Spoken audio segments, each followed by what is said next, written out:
इउएलएफबि आफादनि दैदेनगिरिया रोखायै बुंना होयो जे दाख्लैसो गावथारजानाय सानै सुबुङा गावसिनि इउएलएफबिनि मानसि नङा होननानै। फै जों बिदिब्ला मा बुंदों खोनासंलांनि। जों इउएलबि आफादनिफ्राय बयनिसिमबो रायजो राजानिसिम खुलुमहरनाय थाबावबाय। मैयासो जानानै थांदों बे जाथाया जोंखौ लानानै बुंबाय थादो, नाथाय बे सानै गथ'आ जोंनि इउएलबि आफादनि सोद्रोमा नङा, जों क्लियार होयो। बेनिखायनो आं बुङो रायजो राजाखौ बा खावलायहरो, जों इउएलबि आफादनिफ्राय खावलायहरो जे गुबुन हारिजों इनायै सोबख'जानाय नासयजानायनिफ्राय जानगाराव था। जोंनि बर' हारिया खौसे जा। जोंनि बर' हारिया खौसे जायाब्ला जोबस्रांलांनायनि लामायाव, जों खौसे जायाबा जों बड'लेण्ड मोना। बेनिखायनो आं रायजो राजा आइ आफा बिदा फंबायफोरखौ खनसे फिन खावलायहरबावो, जों खौसे जा। खौसे जाब्लानो जोंनि अन्थाइखौ जों मोनगोन। आरो मैयानि जेनाखि इनाय अयथासारै आसाम पुलिसा गावथारदों, बिनि दायनिगिरिखौ जों बिटिआर सरकारखौ बुंनो हायो बा जों सोंखारियो। नोंसोर जुदि बर' हारिनि थाखाय बा बर' जाथिनि थाखाय नोंसोर जुदि मोजां खामानि मावदोंब्ला बे सानै गथ'आ दिनै नंखाय फान्दाय जानानै मानो गावथारजानो गोनां जादों जे जोंनि इउएलबि आफादनि सोद्रोमा होननानै।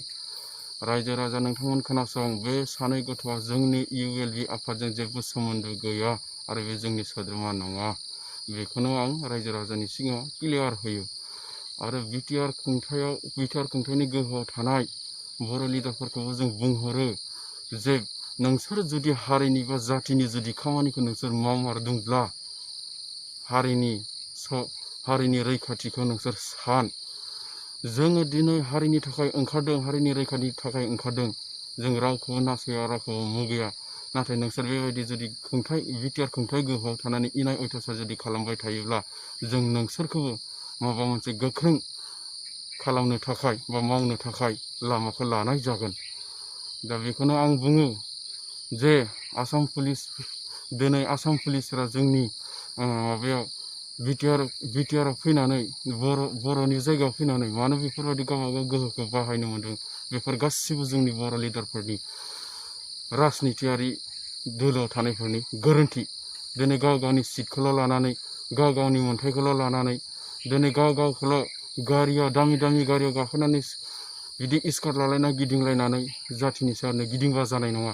बेनिबो मोनसे भेलु थानांगोन जे बिथाङा जाथिनि थाखाय खामानि मावदों, बिथांनो बिनिखायनो रावबो जेबो खालामनो हाया होननानै स्कट होनाय जादों। नाथाय बेफोरनि भेलुखौ नोंसोर दोननो रोंनांगोन। जोङो नोंसोरखौ दुखु मोना, जाथिनि थाखाय खामानि माव, हारिनि थाखाय खामानि माव। नोंसोर राजनितियाव थायो ना महाय थायो नोंसोर खामानि माव, नाथाय हारिनि थाखाय खामानि माव। आं खनसे राजनितियारि दोलोआव थानायफोरनि गोरोन्थि।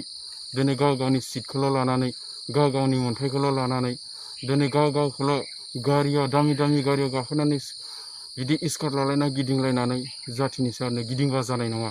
बेनिबो मोनसे भेलु थानांगोन जे बिथाङा जाथिनि थाखाय खामानि मावदों, बिथांनो बिनिखायनो रावबो जेबो खालामनो हाया होननानै स्कट होनाय जादों। नाथाय बेफोरनि भेलुखौ नोंसोर दोननो रोंनांगोन।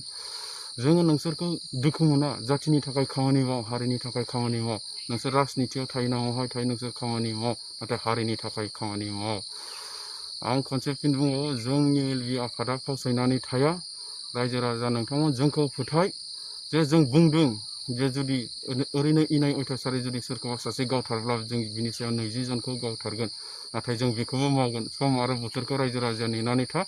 जों इउएलबि आफादनि मावनायखौ नुलांनो मोनगोन। जय बर' हारिनि जय, जय बर' हारिनि जय, जय बर' हारिनि